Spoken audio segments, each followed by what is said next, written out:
اور عجیب بات یہ ہے کہ دنیا کے اندر لوگ اپنی اولادوں کی جسمانی راحت کے سامان سارے کرتے ہیں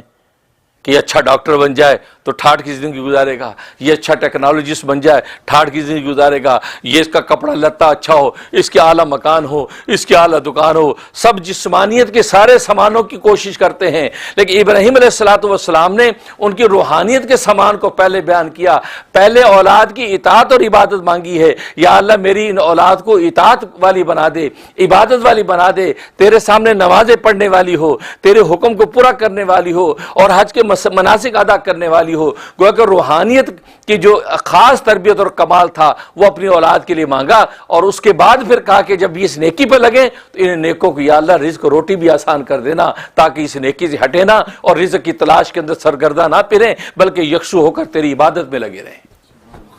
تو دیکھو ثانوی درجے میں جا کر ان سے وہ مانگا دنیا کے سامان، لیکن پہلے اللہ تبارک و تعالیٰ کی عبادت و اطاعت مانگی۔ تو ابراہیم علیہ السلام کا تو مقام اتنا بلند ہے، اور تم کہتے ہو کہ ابراہیم علیہ السلام کے دین پر ہم عمل کرتے ہیں؟ نہیں، ابراہیم علیہ السلام کے دین پر عمل کرنے والا عقل مند اور دانش مند ہے، کیونکہ ابراہیم علیہ السلام کی زندگی جس نہج کی زندگی تھی وہ اس نہج پر چلنے والا وہی ہے کہ جو دور اندیش ہے، اس کو پتہ ہے کہ اصل کمال یہی ہے،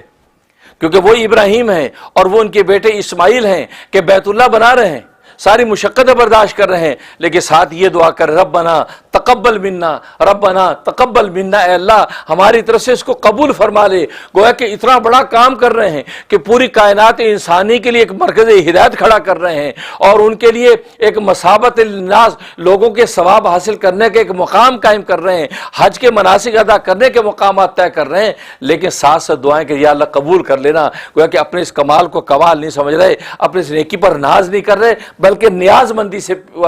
ان کے سامنے اللہ کے سامنے درخواست رکھیں، یا اللہ اس کو قبول بھی کر لینا، کام کرنا ہمارا کام ہے، قبول کرنا تیرا کام ہے۔ تو دیکھو یہ وہ نہج ہیں جو ابراہیم علیہ السلام سے تم سیکھو، اور تمہاری حالت یہ ہے کہ تم اسی بات پر ناز کرتے ہو کہ ہم تو نبیوں کی اولادیں ہیں، ہماری نسل میں سے تو ہزاروں نبی گزرے ہیں، بنی اسرائیل میں ہزاروں نبی آئے ہیں، ہم تو یعقوب علیہ السلام کی اولاد ہیں،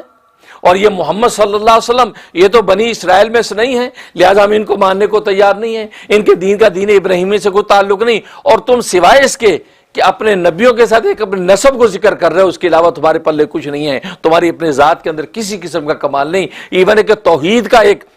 کمال تمہارے اندر ہونا چاہیے تھا، وہ توحید کا کمال بھی نہیں ہے، بلکہ تم کھلے شرک کے اندر مبتلا ہو جاتے ہو۔ تو اللہ تبارک و تعالی نے یہ حقائق بیان کیے،